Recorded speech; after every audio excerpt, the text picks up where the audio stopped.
Hare Krishna, muito bom dia a todos. Estamos aqui ao vivo na ISKCON Rio. Eu sou Yamuna Devidasi e iniciaremos agora o nosso estudo do Srimad Bhagavatam. Vou fazer aqui alguns ajustes técnicos para que possamos ter uma qualidade melhor de transmissão. Vou tentar colocar um microfone. Vocês, por favor, quem estiver aí ao vivo, me avise se está tudo ok com o som, com a qualidade da imagem, com a qualidade do som. Bom, só um minuto e já estaremos ok para darmos início ao nosso estudo. Ok? Muito bem. Espero que estejamos bem.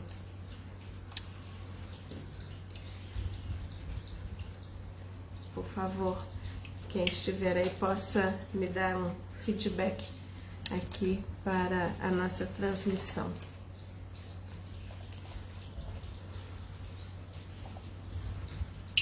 Então vamos cantar um pouco enquanto a nossa audiência vai chegando. E com isso também vamos trazendo aqui a auspiciosa atmosfera de Vrindavana com essa canção maravilhosa que Prabhupada sempre nos instruiu a cantarmos antes da leitura das escrituras sagradas da Bhagavad Gita, do Srimad Bhagavatam, e nos dizendo também que nessa canção está toda a atmosfera de Vrindavana, estão presentes todas as raças, todos os relacionamentos amorosos de Krishna.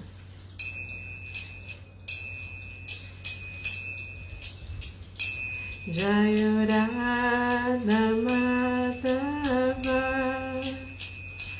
Jaya Kunja Bihari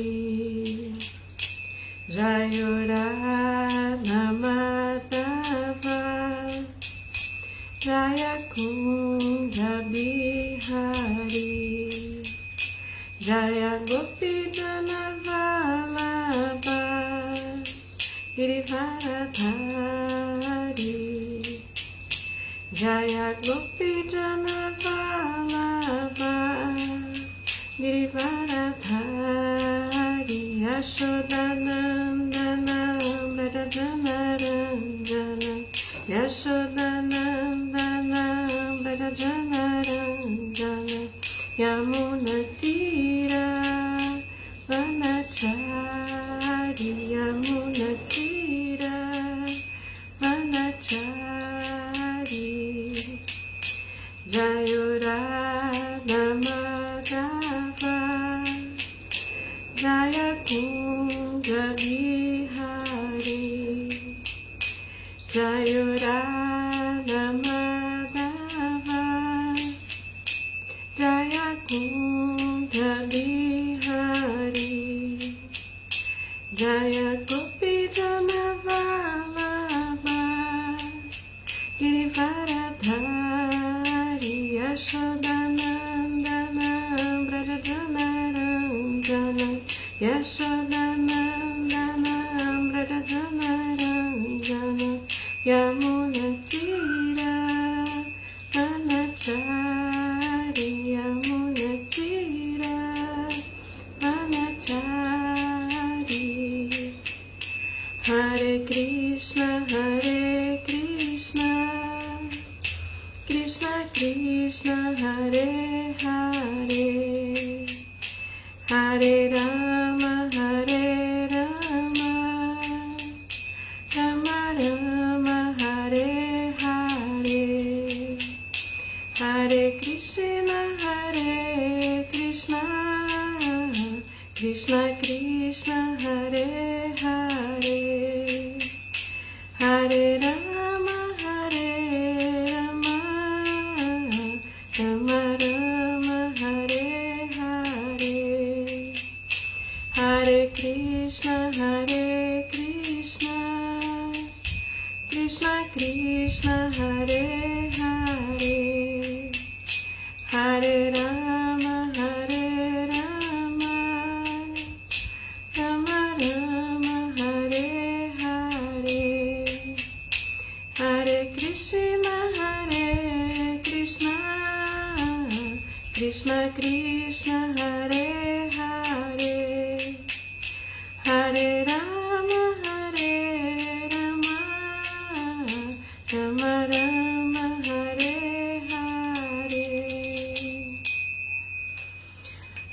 dia a todos. Deixo aqui minhas mais sinceras e humildes reverências a ISKCON Rio, que deve ser o Prabhu Paravyoma, qual eu agradeço imensamente esse convite por estar aqui prestando esse serviço devocional.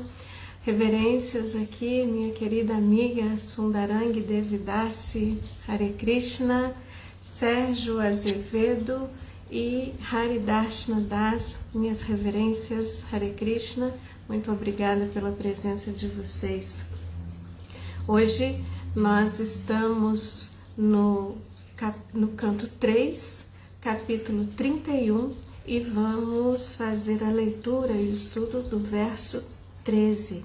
O capítulo 31, intitulado Instruções do Sr. Kapila sobre os movimentos das entidades vivas. Eu sou Yamuna Devidasi e é uma satisfação muito grande poder estar aqui nessa manhã para falarmos desse Purana imaculado que é o Srimad Bhagavatam, a própria encarnação literária de Krishna.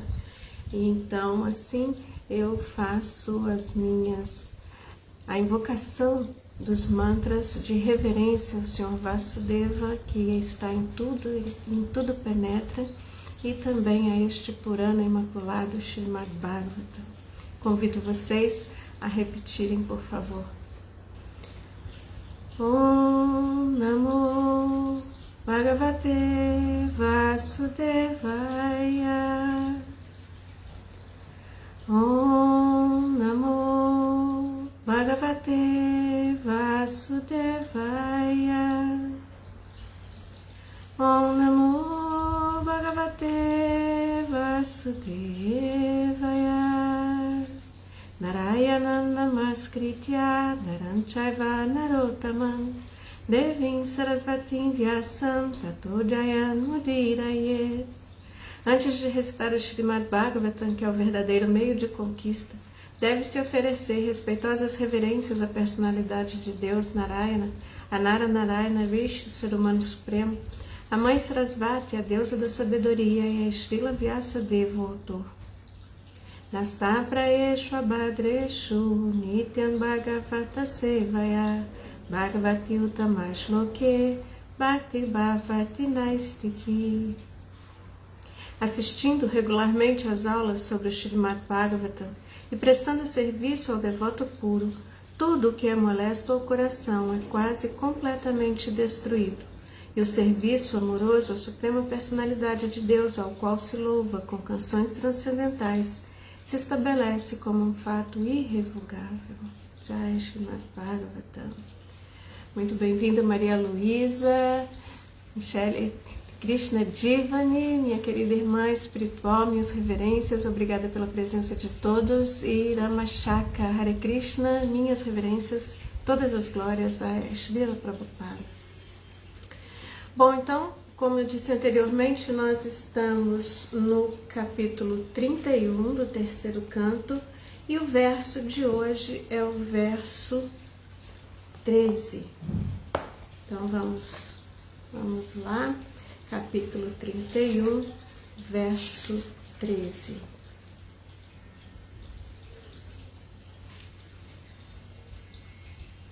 Yastuatrabadaiva karma vira vritatma bhutendriya shayamayin avalandya mayam aste vishudam avikaram akanda bodham atapyamana hidaye vasitam namami. Tradução palavra por palavra. Ya, que, tu, também. Atra, aqui. Badaha, ataca. Iva, como se. Karmabhi, por atividades. Avrita, coberta. Atma, a alma pura. Bhuta, os elementos grosseiros. Indriya, os sentidos. Ashaya, a mente. Main, consistindo em. Avalambya, tendo caído. Mayan, em Maya. Aste permanece. Vishuddhan, completamente puro. Avikaram, sem mudança. Akhanda Bodhan, possuidor de conhecimento ilimitado. Atapyamana, arrependido. Hridaye, no coração. Avasitam, residindo. Namami, ofereço minhas respeitosas reverências. Tradução. Eu, a alma pura, aparecendo agora atada por minhas atividades, encontro-me no ventre de minha mãe pelo arranjo de Maya. Ofereço minhas respeitosas reverências a ele, que também está aqui comigo, mas que é inafetável e imutável. Ele é ilimitado, mas é perecível para o coração arrependido. Mas é perceptível para o coração arrependido. A ele ofereço minhas respeitosas reverências. Significado dado por Sua Divina Graça Srila Prabhupada. Jai Srila Prabhupada. Como dito no verso anterior, a alma diva afirma: refugio-me no Senhor Supremo. Portanto, constitucionalmente a alma diva é o servo subordinado da alma suprema, a personalidade de Deus. Tanto a alma suprema quanto a alma diva estão sentadas no mesmo corpo, como se confirma nas Upanishads. Elas estão sentadas como amigos, só que um está sofrendo e o outro está à parte do sofrimento. Neste verso é dito que Vishuddhan Avikaram Akhanda Bodhan, a superalma, sempre se situa à parte de toda contaminação. A entidade viva é contaminada e sofre porque tem um corpo material, mas isso não quer dizer que porque o Senhor também está com ela, ele também tem um corpo material. Ele é Avikaram, imutável. Ele é sempre o mesmo Supremo, mas infelizmente os filósofos mayavadis, por causa de seus corações impuros, não podem entender que a alma suprema, a superalma, é diferente da alma individual. Aqui se diz que Atapyamana Hridaya Vasitam. Ele está no coração de toda entidade viva, mas só pode ser percebido por uma alma que tenha se arrependido. A alma individual se arrepende de ter se esquecido de sua posição constitucional, de ter desejado tornar-se una com a alma suprema e tentado ao máximo assenhorear-se da natureza material. Ela se vê frustrada e por isso arrepende-se. Nesse momento, a superalma ou a relação entre a superalma e a alma individual é percebida. Como se confirma na Bhagavad Gita, após muitíssimos nascimentos, ocorre à alma condicionada o conhecimento de que Vasudeva é grande, de que ele é o Mestre e ele é o Senhor. A alma individual é serva, daí se rende a ele. Nesse momento, ela se torna uma Mahatma, uma grande alma. Portanto, um ser vivo afortunado, que chega a essa compreensão, mesmo dentro do ventre da mãe, tem garantida a sua liberação. Hare Krishna. Bom, então vamos fazer a invocação aqui das bênçãos dos nossos mestres espirituais do Parampará, para que possa nos iluminar e abrir os nossos olhos com o conhecimento transcendental e assim purificar o nosso coração para recebermos a mensagem transcendental da consciência de Krishna. Om Agyanati Mirandasha Janana Jana Shalakaya Chakshurum Militam Jena Tasmai Sri Gurave Namaha Sri Chaitanya Manovishtam Staptam Yena Bhutale Swayam Rupa Kadamahyam Dadati Swan Padantikam Namam Vishnu Padaya Krishna Prestaya Bhutale Srimate Bhaktivedanta Swami Tinamne. Namaste Sarasvati Deve Gauravani Pracharine. Nirvishesha Shunyavadi Paschatya Deshatarine. Vanchakalpatarubhyascha Kripa Sindhubhya Evacha. Patitanam Pavanebhyo Vaishnavebhyo Namo Namaha. Jai Sri Krishna Chaitanya Prabhu Nityananda Shri Advaita Gadadara Shri Vasadi Gaura Bhakta Vrinda. Hare Krishna Krishna Krishna Hare Hare, Hare Rama Rama Rama Hare Hare.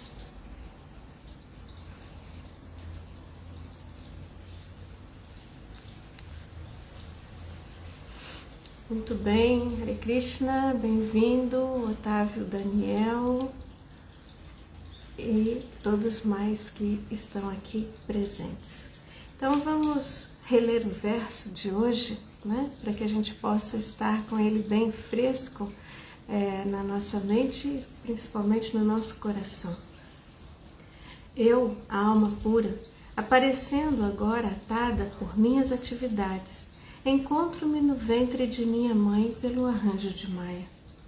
Ofereço minhas respeitosas reverências a ele, que também está aqui comigo, mas que é inafetável e imutável. Ele é ilimitado, mas é perceptível para o coração arrependido. A ele ofereço minhas respeitosas reverências.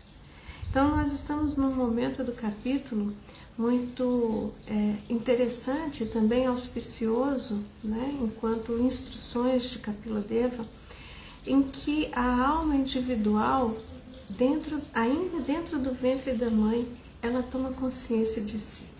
E mais do que isso, ela toma consciência da presença da superalma junto a si no coração.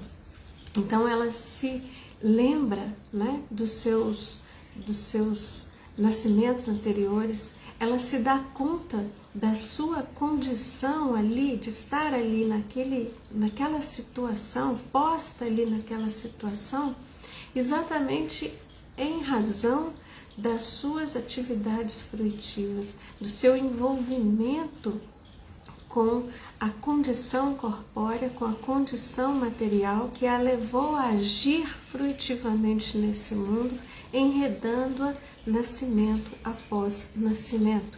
Daí o título do capítulo ser as instruções de Kapiladeva sobre os movimentos da alma, né? Gerado pelas ações fruitivas da alma individual. Então ela compreende a sua situação. Eu, a alma pura, a diva, aquilo que somos essencialmente, aparecendo agora atada por minhas atividades, ou seja, por tudo que eu realizei de atividades fruitivas no mundo material, eu estou aparecendo agora aqui no ventre da minha mãe pelo arranjo de Maya, né? Então, por todas as condições envolvidas nas leis da natureza material, né? Criado por toda essa condição ilusória dos arranjos de Maya, eu estou aparecendo aqui nessa vida no ventre da minha mãe. Ofereço minhas respeitosas reverências a ele que também está aqui comigo.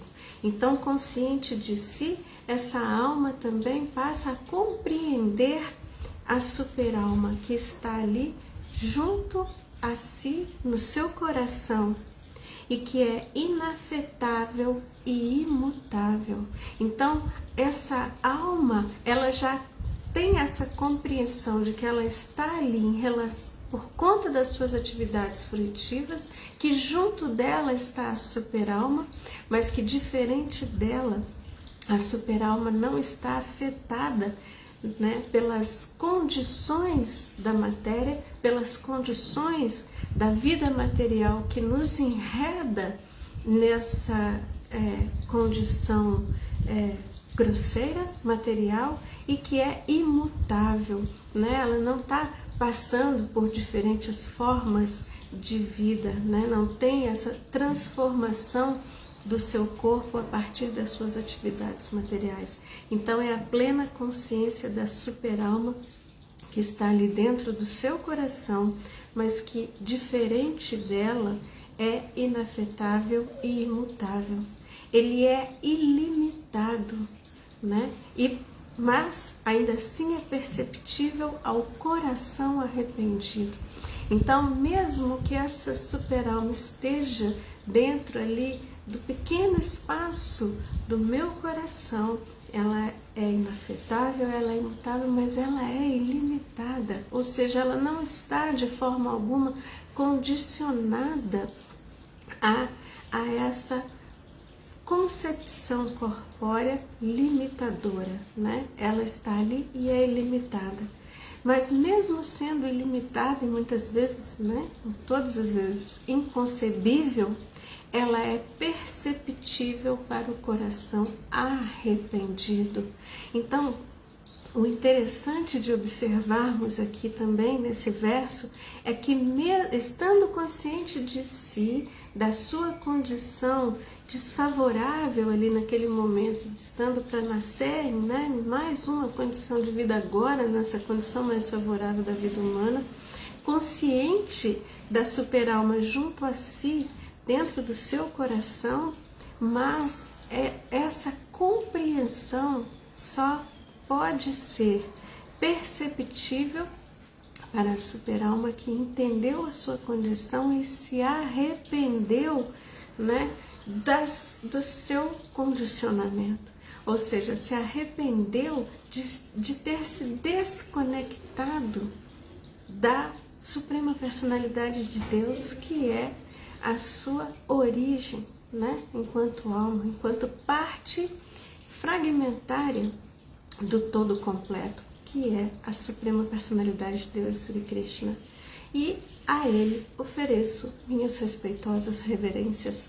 Então, a partir do momento que eu reconheço a posição da superalma, eu reconheço a minha posição enquanto diva individual fragmentária, eu me arrependo de ter, né, me esquecido de Krishna e me rendo a ele, ofereço as minhas respeitosas reverências. Então, nós temos aqui um tema bastante significativo para a aula de hoje, né? Um tema que sempre nos é apresentado, né, para gerar ali todo o fio condutor do nosso debate e da nossa reflexão.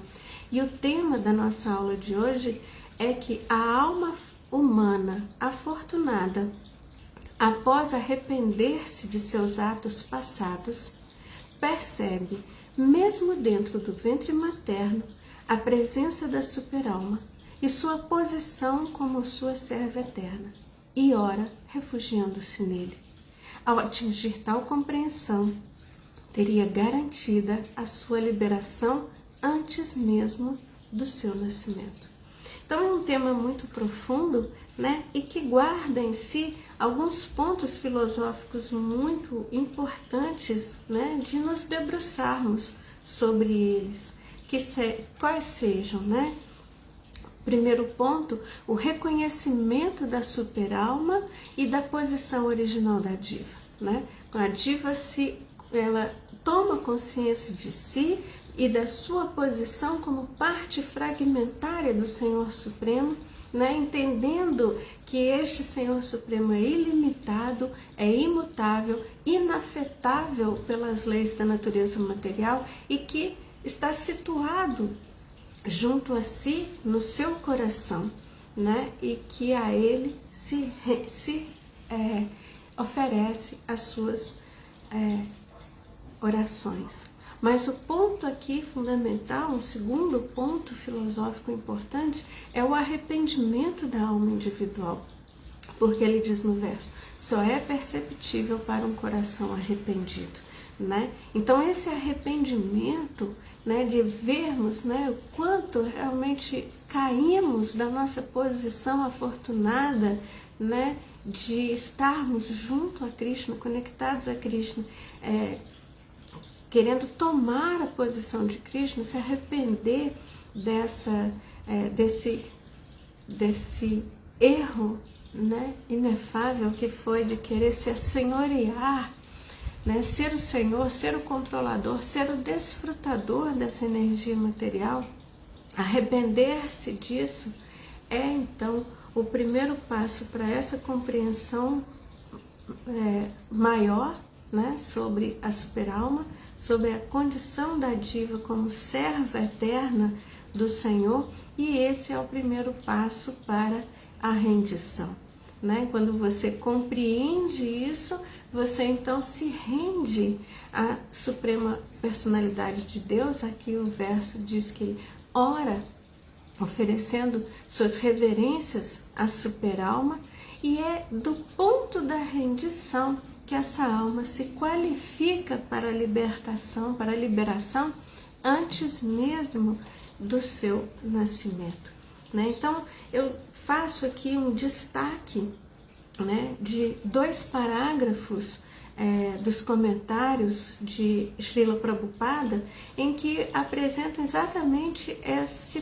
ponto do reconhecimento da superalma e o reconhecimento da diva em sua posição original como parte fragmentária da Suprema Personalidade de Deus e servo eterno da Suprema Personalidade de Deus, né? Então são 2 passagens do comentário em que Prabhupada diz: como dito no verso anterior, a alma diva afirma, refugio-me no Senhor Supremo.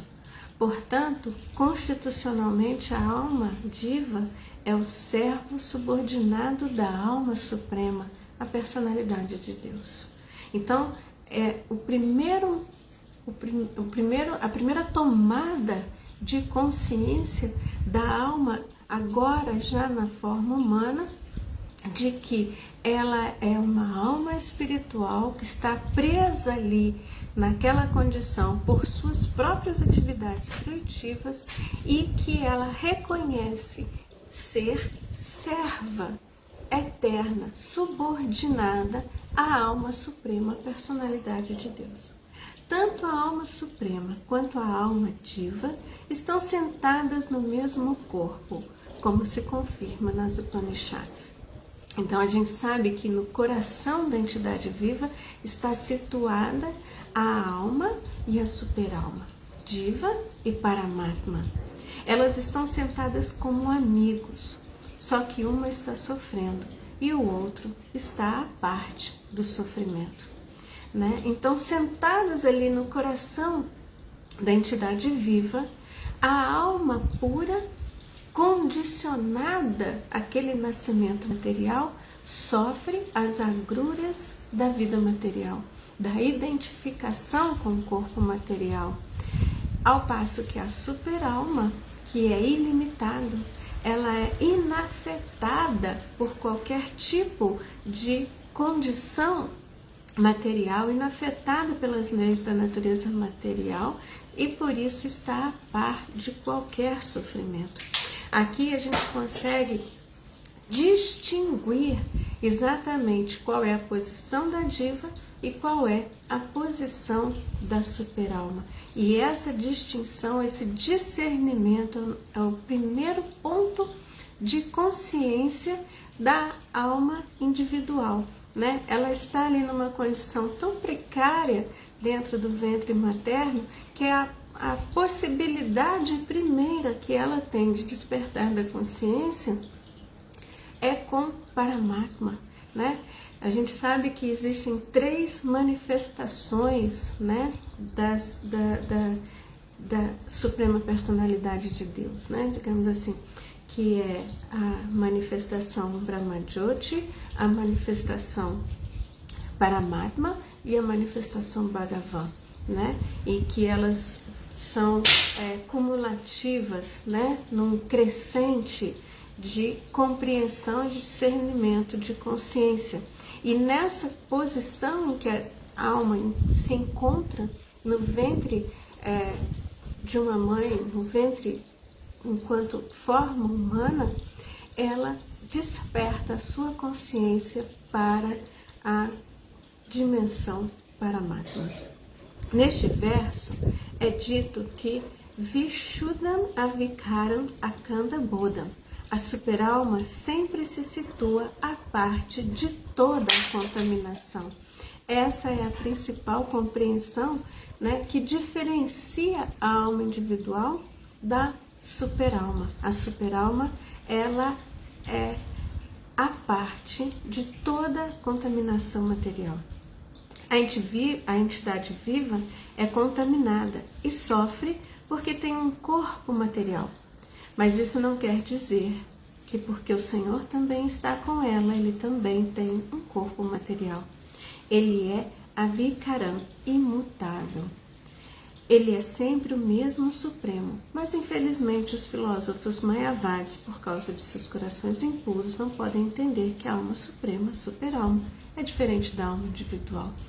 Então, Prabhupada sempre fala, né, para as entidades vivas de pouco conhecimento, né, para as pessoas de pouco fundo de conhecimento, eles compreendem que pela superalma estar situado no coração da entidade viva, ele também ganha uma condição material, né? O que nós sabemos pelas escrituras, né? Que isso é uma inverdade porque ele é imutável, avikaram. A sua condição é eternamente transcendental, né? E essa compreensão, ela só é possível por meio da transcendência, né? Da compreensão transcendental. Filho, só um instantinho. Fecha a janela, por favor, tá ventando muito. Caindo tudo aqui com a ventania. Bom, para a gente ilustrar essa passagem, né, e o comentário de Prabhupada, a gente pode buscar 2 versos complementares na Bhagavad Gita, né, que vão tanto explicar o Paramatma, né, a condição do Paramatma, e o verso também que vai trazer a perfeita analogia, né, dos 2 pássaros, né, nessa árvore do coração, que apresentam a real posição da diva e da superalma, que são os versos 23 do capítulo 13 da Bhagavad Gita e os versos 22 do capítulo 2, né? Então, isso para podermos, então, entender, né, essa posição da diva, o reconhecimento da diva e do Paramatma como sendo almas com condições diferenciadas, né? Ambas situadas no coração, mas a posição da diva e a posição do Paramatma, que a diva sempre está sofrendo pela sua relação com a vida material, enquanto que a superalma, ela não tendo nenhum tipo de contaminação material, ela está ali presente no coração da entidade viva como essa testemunha suprema, né, que outorga toda a condição de existência da superalma e também de todas as suas ações, uma vez que nada acontece, né, sem a anuência, né, da superalma. E no comentário do verso 23 do capítulo 13, Prabhupada diz, né, declara-se aqui que a superalma está sempre com a alma individual. É uma representação do Senhor Supremo. Ele não é uma entidade viva comum. O Senhor diz que em cada corpo ele está representado como Paramatma. Ele é diferente da alma individual. Ele é para transcendental. A alma individual goza as atividades de um campo específico, mas a superalma está presente não como um desfrutador finito, nem como alguém que toma parte em atividades corpóreas, mas como a testemunha, o supervisor, o permissor e o supremo desfrutador. Seu nome é Paramatma e não Atma, e ele é transcendental. Fica bem claro que a Atma e o Paramatma são diferentes. O Paramatma está presente internamente para sancionar o desejo da alma individual que busca o desfrute material. Sem a sanção da alma suprema, a alma individual não pode fazer nada. O Senhor, portanto, está sempre dando instruções internas e externamente. Externamente, as instruções que ele transmite são como as contidas na Bhagavad Gita. E internamente, ele tenta convencer a entidade viva de que suas atividades no campo material não conduzem à verdadeira felicidade. Apenas desista disso e deposite sua fé em mim. Então será feliz, ele diz. Assim, a pessoa inteligente que tem fé no Paramatma ou na Suprema Personalidade de Deus começa a avançar rumo a uma vida eterna e bem-aventurada, cheia de conhecimento. Então, eu quis trazer essa passagem do comentário de Prabhupada exatamente para discutirmos aqui, conversarmos sobre o reconhecimento da superalma e da diva e a posição que cada uma delas possui originalmente, né? E a condição transcendental da superalma como testemunha no coração da entidade viva, esse que é o outorgador, né? Aquele que, o permissor, o supremo desfrutador, o supervisor da alma, da diva, que age condicionada pela matéria, né? Então ele instrui a partir do coração essa entidade viva, né? De que não é condicionado na matéria ou agindo como desfrutador, né? Para o gozo dos sentidos, que ele vai encontrar a felicidade. E é aqui, nesse momento, que a gente está no verso em que a alma desperta para essa condição, né? De que, voltando-se para a superalma, ele então começa a ter a inteligência, o discernimento, né? Para depositar a sua fé, a sua rendição à superalma e dar início aí à boa aventura da sua jornada, né? E então é interessante que nós temos aqui, até Prabhupada traz no comentário, sobre a analogia dos dois pássaros numa árvore, que é trazido pelas Upanishads, né? Existem dois pássaros que habitam essa árvore, um pássaro que é a diva, que está atraída pelos frutos dessa árvore, que tenta desfrutar destes frutos, bicando os frutos, ora frutos doces, ora frutos amargos, e que com isso ela sofre as doçuras e as amarguras das atividades materiais fruitivas. E o outro pássaro, que é a superalma, que é a testemunha, que observa e que permite o arbítrio desse seu pássaro amigo, que tenta desfrutar e assenhorear-se da energia material. E aí a gente pode recorrer, né, aos comentários de Prabhupada no verso 22 do capítulo 2 da Bhagavad Gita. E ele diz assim, ele narra essa analogia e a importância dela para compreendermos a nossa posição constitucional e a posição da superalma. A superalma satisfaz o desejo da alma atômica como um amigo satisfaz o desejo de outro.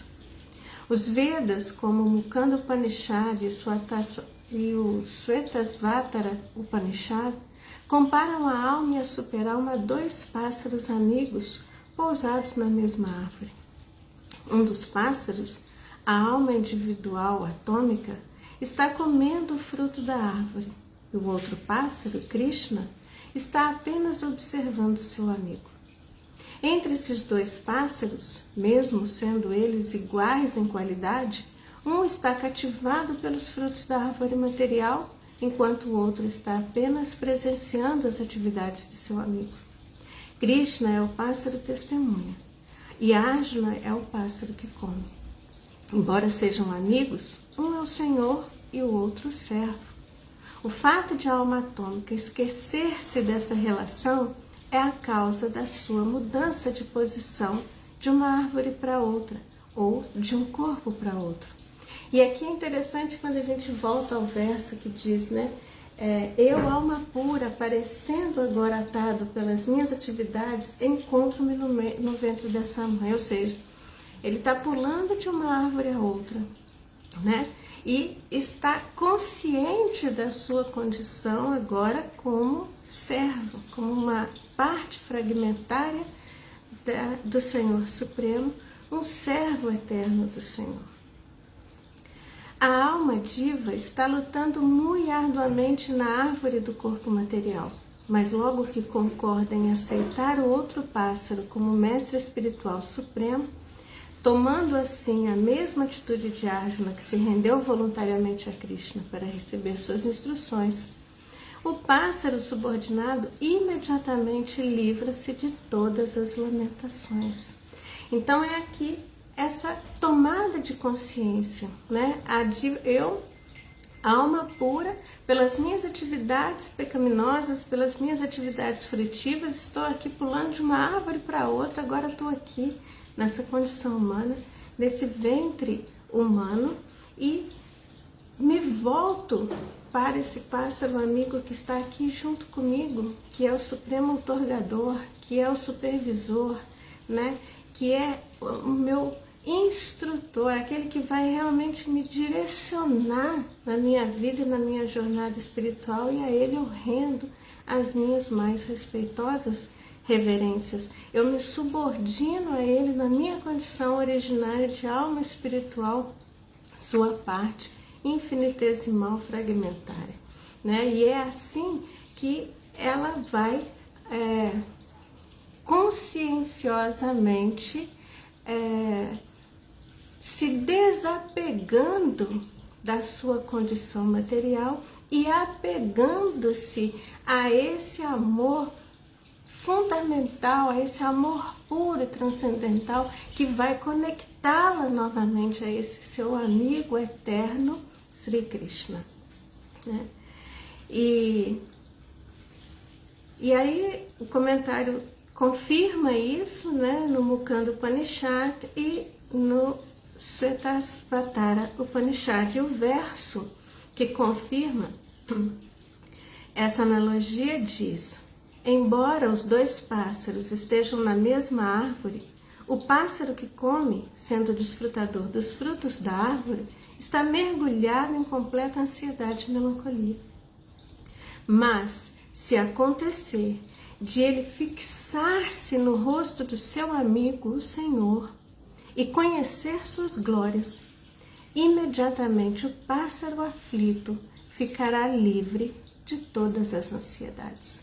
Então, essa alma que está sofrendo as amarguras da vida material, quando se volta ao seu pássaro amigo, a superalma, ele passa a ter a condição de livrar-se das amarguras, livrar-se do sofrimento, livrar-se da ansiedade.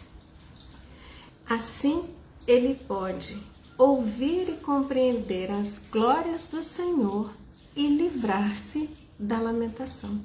E é aí nesse ponto que ele começa, então, mesmo antes de nascer, a se qualificar para a liberação, porque ele tem o discernimento, a compreensão, né, de Buddha Yoga, da conexão que, sendo feita, né, à superalma, vamos então ter a possibilidade de sair dessa lamentação. Por isso chegamos no ponto do arrependimento, É pelo arrependimento sincero dessa alma individual que ela vai ter a condição, né, de se voltar novamente a Krishna, de voltar novamente o seu amor, a sua atenção, o seu pensamento, suas ações, né, a Krishna, parando de querer bicar um fruto e outro, desfrutar da vida material, mas desfrutar da companhia de Krishna, desfrutar desse amigo supremo que nós temos dentro do coração, que está junto conosco, nos supervisionando, nos guiando, nos orientando, nos instruindo para voltarmos a Ele na nossa condição original, livre de lamentação e livre de sofrimento. E aí eu destaco, né, mais um trecho do comentário de Prabhupada, que aí ele diz: aqui se diz que Atapyamana Hridaya Vasitam, ele está no coração de toda entidade viva, mas só pode ser percebido por uma alma que tenha se arrependido. A alma individual se arrepende de ter se esquecido de sua posição constitucional, de ter desejado tornar-se una com a alma suprema e tentado ao máximo assenhorear-se da natureza material. Ela se vê frustrada e por isso arrepende-se. Nesse momento, a superalma, ou a relação entre a superalma e a alma individual é percebida. E aí eu vou recorrer, né, para a gente aprofundar esse tema do arrependimento, eu vou recorrer ao verso 7 do capítulo 15 da Bhagavad Gita, que diz o seguinte: as entidades vivas neste mundo condicionado são minhas eternas partes fragmentárias. Por força da vida condicionada, elas empreendem árdua luta com os 6 sentidos, entre os quais se inclui a mente. E por que eu trago aqui esse verso, né, para dar complementariedade ao tema?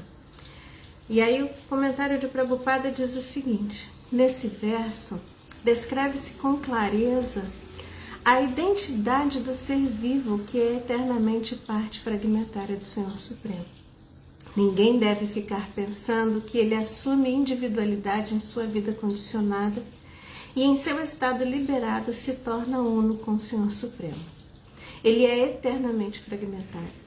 Toda entidade viva, como alma individual, tem sua individualidade pessoal e uma forma diminuta de independência. Com o abuso dessa independência, ele se torna uma alma condicionada. E com o uso apropriado da independência, ela está sempre liberada. Em qualquer dos casos, ela é eterna, uma qualidade própria do Senhor Supremo.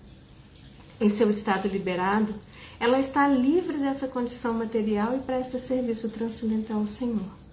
Em sua vida condicionada, ela é dominada pelos modos da natureza material e esquece o serviço transcendental amoroso ao Senhor, e então tem que lutar muito arduamente para sobreviver no mundo material. Entanto, neste verso fica claro que a alma condicionada está coberta pelo corpo material, que possui mentes e sentidos, e quando ela se liberta desta cobertura material, essa cobertura perece, mas seu corpo espiritual se manifesta em sua capacidade individual. Esta porção fragmentária, quando liberada do enredamento corpóreo, atinge o céu espiritual e revive seu corpo espiritual original num planeta espiritual e passa a associar-se com o Senhor Supremo. Entretanto, compreende-se aqui que a entidade viva, sendo parte integrante fragmentária do Senhor Supremo, é qualitativamente una com o Senhor, assim como as partes integrantes do ouro também são ouro. Então, por que ela se arrepende? Ela se arrepende porque ela toma consciência de que todas as suas ações fruitivas, né, são condicionadas pela matéria, exatamente porque ela fez um mau uso do seu livre-arbítrio, da sua liberdade individual, da sua independência individual diminuta, já que ela é qualitativamente igual às condições da super-alma. Então, a partir do momento em que ela fez uso do seu arbítrio de forma a usar dessa sua diminuta independência para conectar-se com os modos da natureza material e com isso buscar desfrutar da natureza material, ela então passou a viver numa árdua luta de sobrevivência, numa árdua luta em que a ansiedade e a lamentação fazem parte constante da sua existência, né? E quando ela ganha o discernimento desse mau uso do seu arbítrio, ela vai então arrepender-se sinceramente dessa falsa condição de independência como desfrutador e como senhor da matéria, da energia material, né? E é esse arrependimento que vai levá-la novamente à sua compreensão como parte integrante e fragmentária do Senhor, e ela vai tomar a consciência de ser serva eterna do Senhor Supremo e prestar-lhe serviço devocional, amoroso, eternamente. E é aí que essa árdua luta da vida material ganha fim, se extingue, porque ela volta a viver a sua condição constitucional original como alma espiritual, serva eterna de Krishna, numa relação pessoal amorosa eterna. E aí ela então se desfaz por completo da sua condição material. E aí, do arrependimento vem a rendição, e da rendição vem a liberação. E é o último ponto aqui fundamental aqui trazido no comentário de Srila Prabhupada ao verso, que ele diz assim: como se afirma na Bhagavad Gita, após muitíssimos nascimentos, ocorre à alma condicionada o conhecimento de que Vasudeva é grande, de que ele é o mestre e ele é o Senhor, né? Então ela está aqui no verso exatamente no momento em que ela toma a consciência dessa posição de Vasudeva, né? Aquele que é ilimitado, que está em tudo, presente em tudo, que é o Mestre e o Senhor. E ela só ganha essa consciência após muitíssimos nascimentos. Ela está aqui na condição do ventre humano, depois de já ter passado por vidas e vidas e vidas materiais, que a levou a condições infernais. Nós vimos isso no capítulo 30, né? Todas as condições infernais a que a alma é submetida a partir das suas atividades materialistas fruitivas. E aí depois ela vem nascimento após nascimento pelos mais diferentes tipos de corpos materiais que são constituídos exatamente por conta da qualidade das suas ações passadas, das suas ações anteriores, e agora ela está aqui, num ventre humano, prestes, né, a nascer na forma de vida humana, ganhando essa consciência e esse discernimento de Vasudeva, ilimitado, do seu aspecto iminente, onipenetrante, que está em tudo a superá-lo. A alma individual é serva, daí se render a ele. Nesse momento ela se torna um Mahatma, uma grande alma. Portanto, um ser vivo afortunado que chega a essa compreensão, mesmo dentro do ventre de sua mãe, tem garantida a sua liberação, porque deu o primeiro passo do discernimento, da compreensão da sua relação pessoal de servo eterno de Krishna, esse Senhor Supremo, ilimitado, que está em tudo, né? Quando ele ora e reverencia a esse amigo que está junto dele no coração, ele se rende, e ao render-se, se voltar para este amigo, ele ganha a compreensão, e é essa a condição de uma grande alma, de um Mahatma. Entender-se como servo eterno de Krishna, entender a condição ilimitada e transcendente de Sri Krishna, do Senhor Supremo, e voltar suas ações de forma amorosa e devocional a Krishna. Daí ter garantida a sua liberação.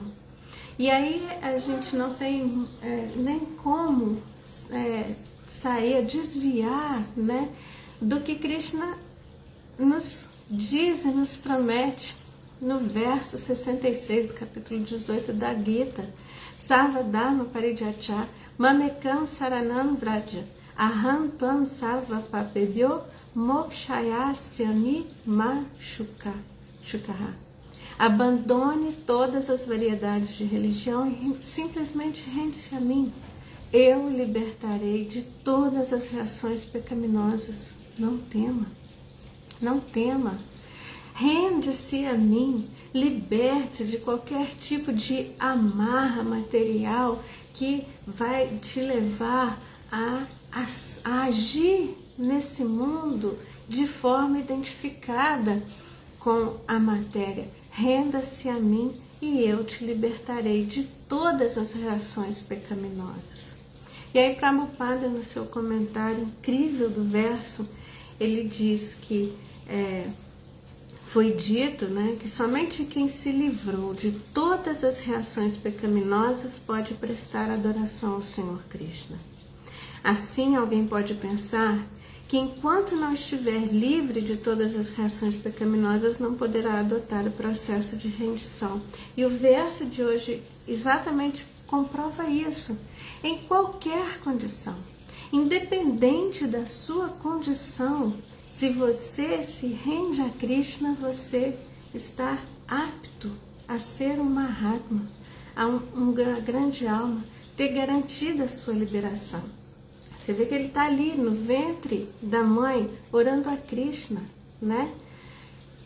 Ele tem essa possibilidade. Então, em qualquer condição, quando nos rendermos a Krishna, nós temos garantida a liberação. Para dirimir essas dúvidas, afirma-se aqui que mesmo que não esteja livre de todas as reações pecaminosas, pelo simples fato de se render-se a Krishna, ele automaticamente se libera. Ninguém precisa fazer um esforço extremo para livrar-se das reações pecaminosas. Não devemos hesitar em aceitar Krishna como o supremo salvador de todas as entidades vivas. Com fé e amor, devemos render-nos a Ele. Então, o ponto fundamental aqui é o arrependimento, para que assim possamos nos render verdadeiramente a Krishna e, rendidos a Krishna, servi-lo na nossa condição original de diva, de alma pura. Eu, alma pura, que estou aqui agora enredada na minha condição material por conta das minhas atividades fruitivas, qualquer que seja a minha condição mais pecaminosa nessa vida, nesse mundo, eu arrependo-me sinceramente disso e me rendo e presto minhas reverências aqui diante do Senhor Sri Krishna para servi-lo humildemente como seu servo e numa relação amorosa de serviço amoroso ao Senhor, que é isso que Krishna realmente espera de nós, a nossa sinceridade no arrependimento, na rendição e na entrega. E orar a super-alma no ventre da mãe, render-se ao Senhor Supremo, nessa condição, a alma individual se qualifica a liberação antes mesmo do nascimento, assim como se qualifica para a liberação em qualquer condição que se encontre na vida. Verdadeiro arrependimento leva à rendição sincera, e essa rendição sincera vai nos qualificar a voltarmos a ter a nossa relação direta e amorosa com Cristo, né? Então, esses são alguns pontos, né, que eu trago aqui para refletirmos sobre o verso de hoje, né, que trata de temas, de pontos filosóficos tão importantes como reconhecer a posição da diva e da superalma e do arrependimento sincero e verdadeiro da alma individual que a leva para o primeiro passo da rendição e da liberação. Então agradeço aqui a presença de vocês e vou então buscar aqui nos comentários, né, as participações de vocês e a interação para que a gente possa realmente ampliar essa reflexão. Agradeço a presença de Iskon Rio, que acredito ser o Prabhu Paravyoma, Sundarangi, Sérgio Azevedo, Haridarshan, deixa eu ver aqui, Maria Luísa, Krishna Divani, que é a Michele.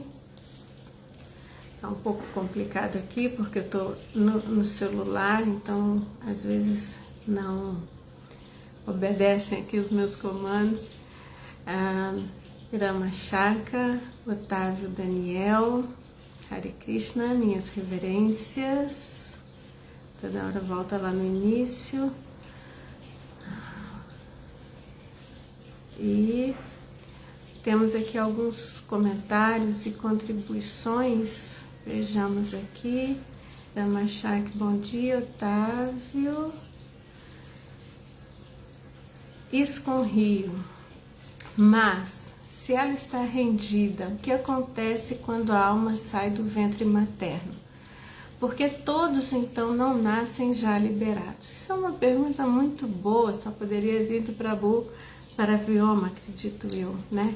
É que nós vamos ver mais adiante no capítulo, né, que no momento do parto, no momento do nascimento, por tão grande sofrimento e traumas vividos ali naquele momento, a alma espiritual que ganhou essa condição e esse discernimento no ventre materno, ela se esquece da sua condição, se esquece das suas orações e das suas promessas feitas à superalma, né? E aí Krishna fala que de mim vem o esquecimento e a lembrança, né? Ele, enquanto superalma, nos dá esse discernimento, nos dá essa lembrança ali no ventre materno, mas também ao nascermos aqui no mundo material, temos o esquecimento dessa condição original e aí voltamos a nos identificar com o corpo, voltamos a nos identificar com a matéria e então assim agir novamente de forma a nos conectar com as atividades fruitivas, né? Daí a importância da associação com os devotos, porque só na associação com os devotos que a gente vai ter a condição de ter o conhecimento retomado, né? Essa lembrança novamente de quem somos, de que é esse mundo, de quem é Krishna, Deus, a Suprema Personalidade de Deus, qual a minha relação com Ele, e assim retomarmos o nosso discernimento, a nossa condição e assim a nossa jornada espiritual. Como assim gestantes devem agir para minimizar todo este sofrimento do feto no seu ventre? Bom, nós temos dois exemplos muito incríveis no Srimad Bhagavatam que podem ser elucidativos para responder essa pergunta, que é o exemplo tanto de Vyasadeva, que narrou Srimad Bhagavatam para Sukadeva Goswami ainda no ventre da mãe, e foi exatamente por ouvir o Srimad Bhagavatam e conhecer a Suprema Personalidade de Deus que levou então Sukadeva Goswami, uma alma já liberada, a desejar nascer neste mundo para poder levar este conhecimento do Srimad Bhagavatam, a narrar esse conhecimento do Srimad Bhagavatam. E diferente de nós, almas comuns, que ao nascer esquecemos de todo esse conhecimento, Sukadeva Goswami, ele nasce depois de 16 anos no ventre de sua mãe, por ter ouvido o Srimad Bhagavatam, e imediatamente ele já sai para ganhar, né, as condições nesse mundo para poder narrar o Bhagavatam para Parikshit Maharaj. Ele não fica ali com seus pais, né, com sua mãe, com Vyasadeva, para se enredar novamente nas atividades materiais, né? Ele sai já para narrar o Bhagavatam para Parikshit Maharaj. Então esse é um exemplo do que né, a mãe pode fazer para essa alma que já está ali no ventre ganhando a sua consciência. Ouvir o Bhagavatam, né? E narrar o Bhagavatam para essa criança no ventre, né? Para essa alma que já está ali, para que ela vá ganhando escopo de conhecimento, para que aquilo vá realmente criando impressões nessa alma para vir a este mundo. E o outro exemplo é Narada Muni, que narra também o Bhagavatam para Prahlada Maharaj ainda no ventre de sua mãe, né? Prahlada Maharaj, filho de um grande demônio, Hiranyakashipu, né? Ele então ouve de Narada Muni o Bhagavatam, né? Ouve todo esse conhecimento da consciência de Krishna ainda no ventre da sua mãe e nasce já assim um grande devoto. Então, como que as gestantes deveriam agir para minimizar o sofrimento do feto, eu acredito que esses dois exemplos trariam uma grande contribuição para essa alminha que está ali prestes a vir ao mundo. A Dhamashaka tem um comentário aqui, deixa eu achar. Mataji, obrigado por nos trazer tão importantes ensinamentos, valendo-se de uma didática perfeita para o ensino do Srimad Bhagavatam, transmitida de forma clara, com citações precisas. Foi a primeira vez que assisti a sua aula e apreciei bastante. Hare Krishna, Ramashaka. Eu agradeço muito ao seu comentário e eu não tenho qualificação alguma que não há o fato de ter um mestre espiritual fidedigno que me instrui, que me orienta, de ter os ensinamentos de Srila Prabhupada, que é o nosso Paranguru, né? E que tão claramente traz as suas instruções, seus ensinamentos. Então, essa qualificação não é minha, essa qualificação é do meu mestre espiritual, de Srila Prabhupada, e também de Paramatma, que nos instrui, que traz, né, dentro do nosso coração a mensagem que precisamos transmitir, né? Então agradeço as suas palavras carinhosas. ISKCON Rio, porém vemos que ao sair do ventre ela não mantém essa consciência e nem este arrependimento. Por que seria? Então acho que essa questão, assim, eu já mencionei, né? Porque no momento do nascimento ela então ela se esquece, né? Mediante o trauma do nascimento, e volta a enredar-se nas atividades materiais, né? Aí é interessante a gente ver que no próximo capítulo, no capítulo 32, nas instruções, Kapila Deva continua dando suas instruções e ele vai falar dos caminhos que essa alma que, né, nasceu, ela pode seguir. Ela pode continuar esse caminho do enredamento material, mas ela também pode ter a boa ventura de ter a sua lembrança retomada e seguir na jornada espiritual para a sua elevação, né? Então, assim, a gente tem próximos capítulos aí muito instrutivos e bastante interessantes. Permaneçam aqui nesse canal ouvindo as aulas diárias do Bhagavatam, porque a gente vai ter aí instruções muito importantes ainda de Kapila Deva sobre como que a gente pode, né, uma vez aqui nesse mundo material, tendo nos esquecidos de Krishna, como que nós podemos retomar essa lembrança, esse conhecimento e seguir na nossa jornada espiritual. No entanto, nos versos anteriores se diz que todas as almas humanas têm essa consciência de Krishna quando ainda no ventre, mas quando nascemos esquecemos de tudo isso. Exatamente. Obrigada aí pela contribuição, Prabhu. Otávio. Sri Krishna nos ensina, no episódio do julgamento de Ashwatthama, por exemplo, que devemos seguir o caminho do meio, como se render à Suprema Personalidade de Deus e conseguir viver nesse mundo material sem cometer ofensas. O tema das ofensas é um tema bastante complexo, né? E difícil. Então, é constantemente um tema que devemos nos fixar nele em termos de reflexão e de vigilância mesmo, né? Porque as ofensas, elas podem acontecer em vários níveis, né? Num nível mais sutil até num nível mais grosseiro. Ela pode acontecer no nível do pensamento, no nível do sentimento, no nível das palavras, no nível dos gestos e das ações, né? Então, é sempre uma condição de estarmos observando, vigiando as nossas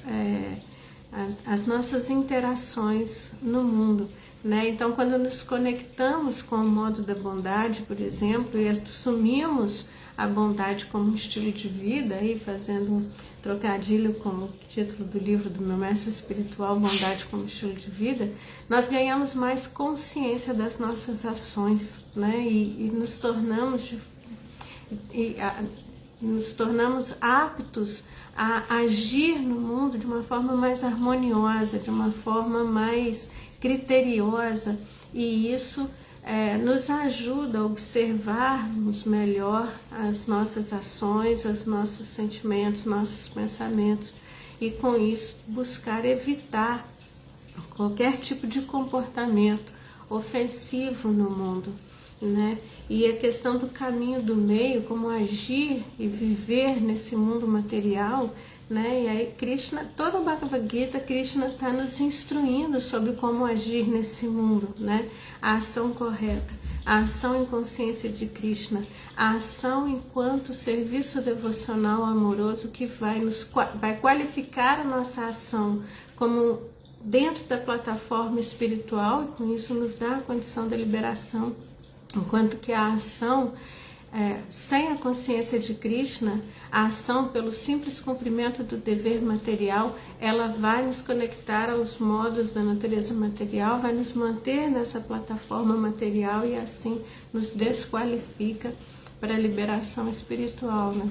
Então, em poucas palavras, o que realmente, como devemos agir nesse mundo, é agir em consciência de Krishna, servindo amorosamente a Krishna, para satisfazer Krishna, né? Que sejamos um instrumento, aquilo que realmente somos, uma parte fragmentária de Krishna, né? Uma centelha, né? Que vive, que existe para a sua satisfação, para o seu serviço, né? Sundarang diz: pelo que entendi do significado de Srila Prabhupada, a alma que está no ventre, se ela se render a Krishna antes de nascer, ela poderá vir ao mundo já com a alma liberada. É isso? Os Mahatmas podem ter vivido essa experiência? Então, não que ela vá nascer nesse mundo já como uma alma liberada, né? Porque no momento do nascimento, esse discernimento e essa consciência se esvai, né? Ela se perde. Mas a centelha está ali, né, naquela alma. Então, um contato, de novo, que ela tiver com um devoto puro, com conhecimento sobre Krishna, esse conhecimento ele revive, né, em nós, porque somos alma pura, Satchitananda, somos plenamente e eternamente conhecedores, mas estamos esquecidos. Então, quando ganhamos contato novamente com esse conhecimento da consciência de Krishna, esse conhecimento ele revive em nós, né? E a outra questão é que os Mahatmas podem ter vivido essa experiência, né? Aí são, né, os Mahatmas, como eu dei exemplo aqui, Sukadeva Goswami, Prahlada Maharaj, né, que são grandes devotos, grandes almas. Esses não se esqueceram da sua condição, né? E mesmo passando pela experiência difícil do nascimento, eles mantiveram essa consciência, né? Mas nós, almas comuns, não passamos por essa experiência como eles, né? Eu ia fazer um comentário aqui a respeito disso, mas acabei me perdendo aqui na minha fala, né? Krishna, antes de nascer, poderá vir ao mundo já como alma liberada. Ah, sim. E eu vi algumas aulas sobre esse capítulo 31, né?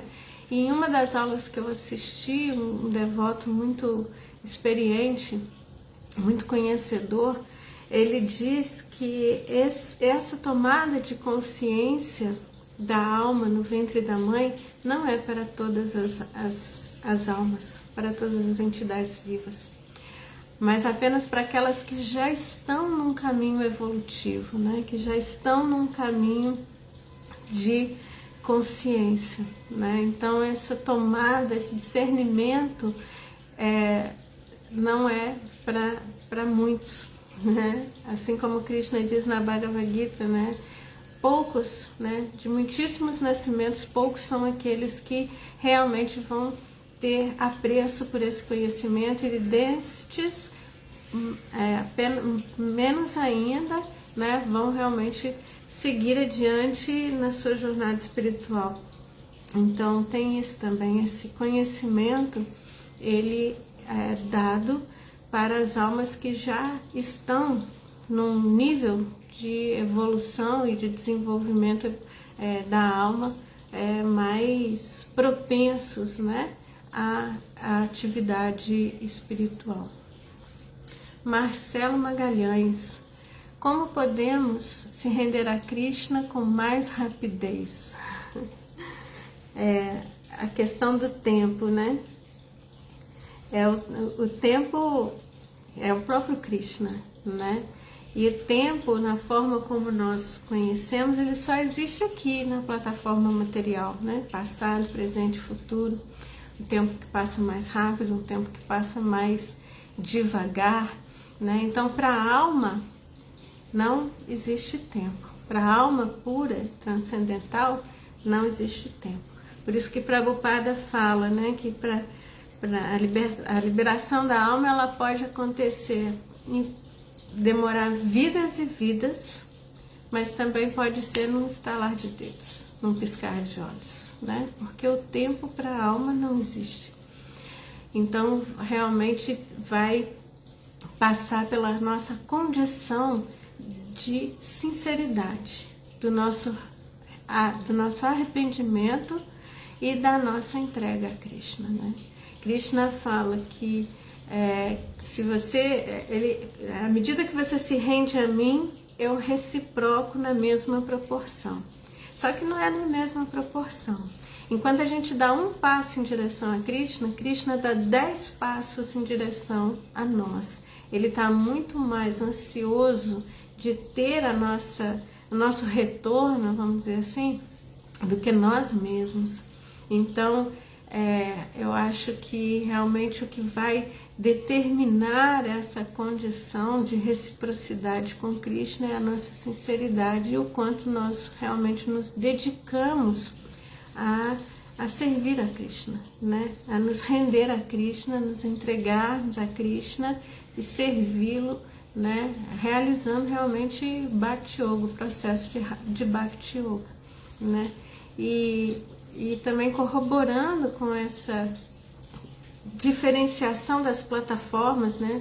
A plataforma espiritual e a plataforma material, mesmo quando estamos aqui vivendo a experiência dentro de um corpo físico, dentro de um corpo material, quando nos conectamos com Krishna, quando realmente vivemos a nossa condição natural de almas eternas, servos de Krishna, vivendo pela exclusiva condição de servi-lo, agradá-lo, satisfazê-lo, conectado realmente nesse sentimento de amor a Krishna, né, de bhava, de prema, O que os acharyas dizem é que nessa condição amorosa não faz diferença se estamos na plataforma material ou se estamos na plataforma espiritual. Estamos sempre em bem-aventurança eterna de Krishna, né? Então, é isso, né? Conectarmos a Krishna. Vrindavana é um estado de consciência, né? Estarmos com Krishna, estarmos em Vrindavana, não é uma condição de estarmos no mundo material, estarmos no mundo espiritual, é uma consciência. E quando temos essa consciência desenvolvida, estamos sempre em Vrindavana, sempre em consciência de Krishna.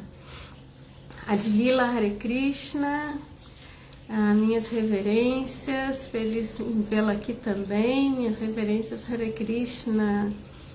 Irmã, você é uma alma linda. Muito obrigada pelas suas palavras gentis, carinhosas, pelos seus elogios. Eu realmente não os mereço, porque a minha única qualificação é de um dia ter encontrado um devoto que me apresentou a consciência de Krishna e que me levou ao abrigo do meu guru, do meu mestre espiritual e Srila Prabhupada. É muito bom estar aqui com todos vocês. Deixa eu ver aqui se tem mais comentários. Isso com o Rio. Também porque seus pais e todos os adultos passam a tratar a criança como centro de tudo. Aí isso induz a achar que é desfrutadora desse mundo. Exatamente. Aí é onde vai criando os laços com a nossa identificação corpórea, né? Esse bebezinho nasce, ele é amado, cuidado pelos seus pais, ele ganha um nome, ele ganha uma família, e aí ele vai ganhando todas as condições que vão enredando ele nessa grande ilusão da identificação corpórea, né? E isso vai corroborando para o seu processo de esquecimento de Krishna e tornando mais aguçado nessa alma, nessa entidade viva, os desejos. O desejo de controlar, o desejo de desfrutar, o desejo de ser independente de Krishna. Otávio diz o seguinte: o Bhagavad Gita como ele é o nosso manual da vida. Exatamente, Otávio. O Bhagavad Gita é o manual de como viver nesse mundo e de como sair desse mundo aqui para voltarmos para o nosso lar, para voltarmos a viver a nossa real condição, a nossa vida verdadeira ao lado de Krishna.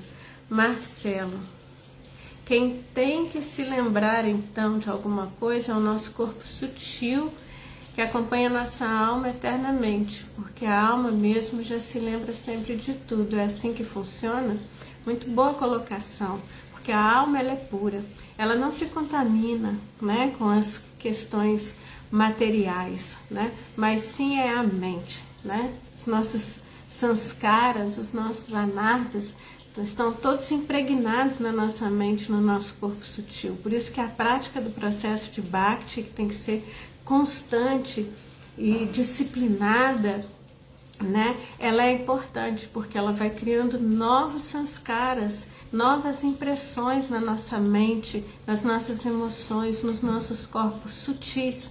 E é assim que a gente vai suplantando, né, sanskaras anteriores, impressões anteriores de uma vida toda ela vivida numa condição fruitiva, numa condição identificada com a matéria que nos prendeu aqui, para novas condições agora, novas impressões espirituais que nos conectam, que nos aproximam de Krishna.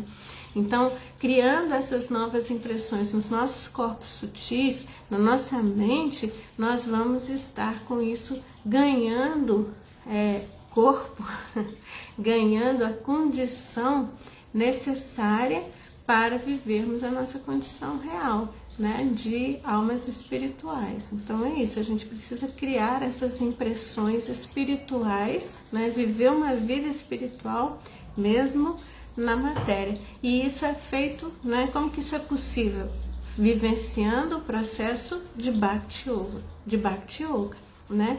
Ouvir, cantar, lembrar, orar, servir, adorar, né? Criar um relacionamento íntimo, amoroso com Krishna, livrar-nos das nossas anartas, né? Das nossas impurezas, para criar realmente essa emoção, esse bhava, e assim nos aproximarmos de Krishna.